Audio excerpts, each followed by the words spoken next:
Page 61, September. The rest of September was hard. I wasn't used to getting up so early in the morning. I wasn't used to this whole notion of homework. And I got my first quiz at the end of the month. I never got quizzes when Mum homeschooled me. I also didn't like how I had no free time anymore. Before I was able to play whenever I wanted to. But now it felt like I always had stuff to do for school. And being at school was awful in the beginning. Every new class I had was like a new chance for kids to not stare at me. They would sneak little peeks at me from behind their notebooks or when they thought I wasn't looking. They would take the longest way round to avoid bumping into me in any way. Like I had some germ that they could catch. Like my face was contagious. In the hallways, which were always crowded, my face would always surprise some unsuspecting kid who maybe hadn't heard about me. The kid would make the sound you make when you hold your breath before going underwater, a little sound. This happened maybe 4 or 5 times a day for the first few weeks. On the stairs, in front of the lockers, in the library, 500 kids in school. Eventually every one of them was going to see my face at some time.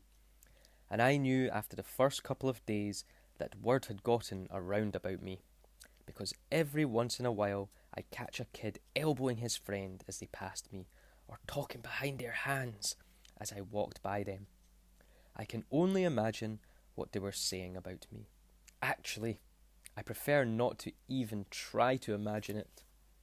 I'm not saying they were doing any of these things in a mean way.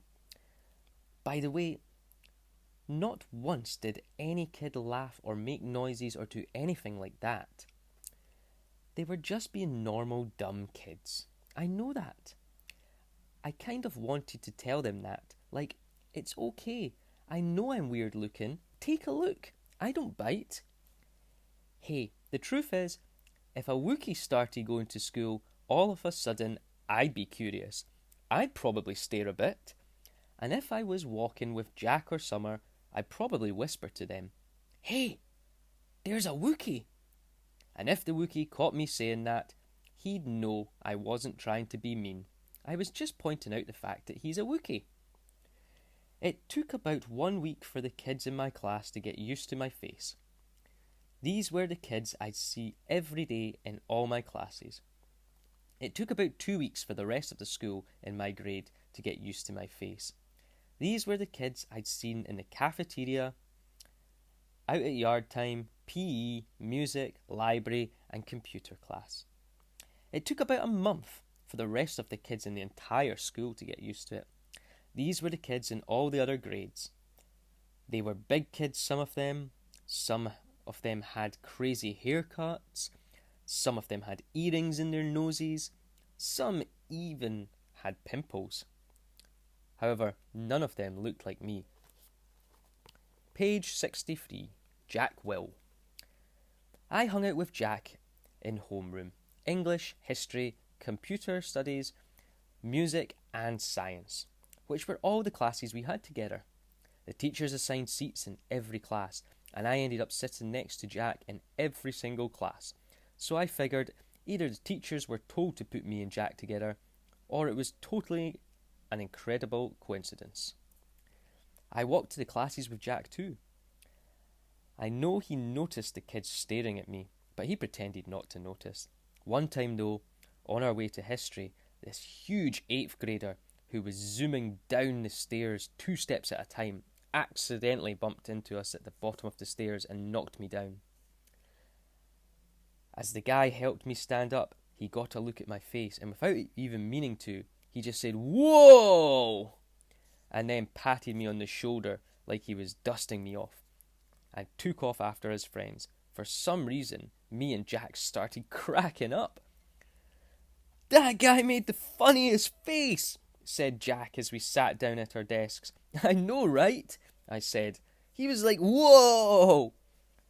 I swear I think he wet his pants." We were laughing so hard at the teacher, Mr. Roach, had to ask us to settle down. Later, after we finished reading about how ancient Sumerians built sundials, Jack whispered, "Do you ever want to beat those kids up?" I shrugged. "I guess. I don't know." "I'd want to. I think you should get a secret squirt gun or something and attach it to your eyes somehow, and then every time someone stares at you, you would squirt them in the face. With some green slime or something," I answered.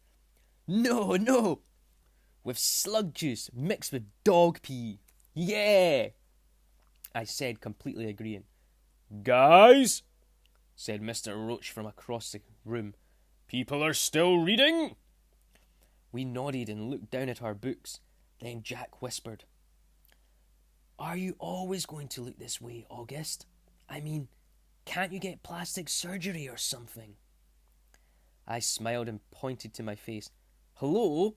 This is after plastic surgery." Jack clapped his hand over his forehead and started laughing hysterically.